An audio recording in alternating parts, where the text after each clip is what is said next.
Delhi high court के justice Yashwant Verma के घर से करीब 15 करोड़ कैश मिलने के मामले में दिल्ली से लेकर इलाहाबाद तक गहमा-गहमी वाला माहौल हो गया है। इस घटना ने न्यायिक गलियारों में हड़कंप मचा दिया। इसने सुप्रीम कोर्ट के कॉलेजियम को भी तत्काल कदम उठाने पर मजबूर कर दिया। इस घटना की शुरुआत आग लगने से हुई। दिल्ली हाई कोर्ट के जस्टिस के घर होली की शाम लगी एक छोटी सी आग ने अचानक ऐसे बड़े राज से पर्दा उठा दिया, जिसे सुप्रीम कोर्ट से संसद तक और सड़क से सोशल मीडिया तक सनसनी फैला दी।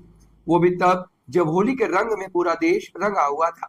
वो तारीख थी 14 मार्च। उस रात जस्टिस यशवंत वर्मा के लुटियंस दिल्ली स्थित आवास पर आग लग गई। आग लगने की सूचना मिलने पर फायर ब्रिगेड को बुलाया जाता है। फायर ब्रिगेड की टीम आती है और करीब आधे घंटे में आग पर काबू पाने में सफल हो जाती है।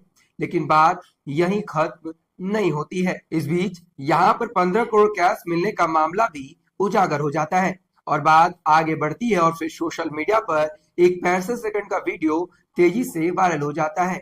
इस 65 सेकंड के वीडियो में नोटों से भरी बोरियां दिखाई देती हैं, जिसमें आग से जले हुए नोटों की संख्या ज्यादा होती है। और जब ये मामला सुप्रीम कोर्ट पहुंचता है तो सुप्रीम कोर्ट भी इस मामले पर कड़ा रुख अपनाते हुए सुप्रीम कोर्ट कॉलेजियम ने उन्हें ट्रांसफर की सिफारिश कर दी। इसके बाद उन्हें दिल्ली हाई कोर्ट से इलाहाबाद हाई कोर्ट भेजा गया। वहीं जांच के लिए मुख्य न्यायाधीश कमेटी का गठन करते हैं और फिर मुख्य न्यायाधीश संजीव खन्ना ने कैश एट होम केस में दिल्ली हाई कोर्ट के जज यशवंत वर्मा के खिलाफ आरोपों की जांच के लिए 3 सदस्यीय कमेटी गठित कर देते हैं। इस जांच कमेटी की अध्यक्षता पंजाब और हरियाणा हाई कोर्ट के मुख्य न्यायाधीश जस्टिस शील नागू को सौंप देते हैं। इसके साथ ही कमेटी में हिमाचल प्रदेश हाई कोर्ट के मुख्य न्यायाधीश जस्टिस GS सांधा वालिया और कर्नाटक हाई कोर्ट की जज जस्टिस अनु शिवरामन को शामिल किया जाता है। लेकिन जैसे ही दिल्ली हाई कोर्ट से उनका ट्रांसफर इलाहाबाद हाई कोर्ट में किया जाता है, इलाहाबाद हाई कोर्ट में उसका विरोध भी शुरू हो जाता है। Allahabad high court bar association की इस पर कड़ी प्रतिक्रिया भी व्यक्त की जाती है। एसोसिएशन ने बयान जारी कर कहा कि सुप्रीम कोर्ट ने जस्टिस वर्मा को भ्रष्टाचार में संलिप्तता के आधार पर इलाहाबाद स्थानांतरित किया है। यह सजा है या इनाम?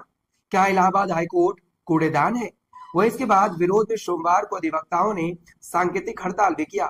हाई कोर्ट बार एसोसिएशन की ओर से बुलाई गई आकस्मिक आम सभा में न्यायमूर्ति के बंगले से कथित रूप से जले हुए नोट मिलने के मामले में ईडी व सीबीआई से जांच कराने की मांग की गई।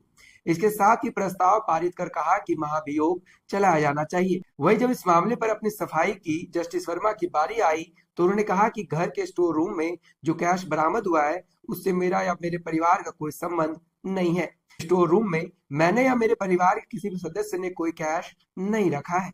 मैं इस बात का कड़ाई से खंडन करता हूँ। कथित कैश हमारा नहीं था। यह विचार या सुझाव है कि कैश हमारे द्वारा रखा गया होगा वो पूरी तरह से बेतुका है।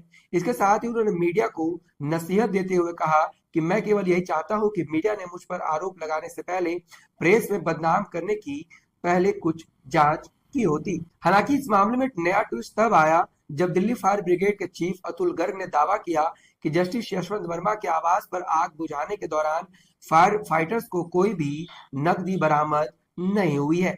लेकिन सवाल उठता है कि जो वीडियो वायरल हो रहा है क्या वह जज के घर का है या फिर कहीं और का है। फिलहाल जो जांच टीम गठित की गई है उस जांच में यह साबित हो सकता है कि क्या वह जज के यहाँ से पैसे बरामद हुए हैं या फिर वो पैसे किसी और के हैं। फिलहाल जांच के बाद ही चीजें सामने हो जाएंगी।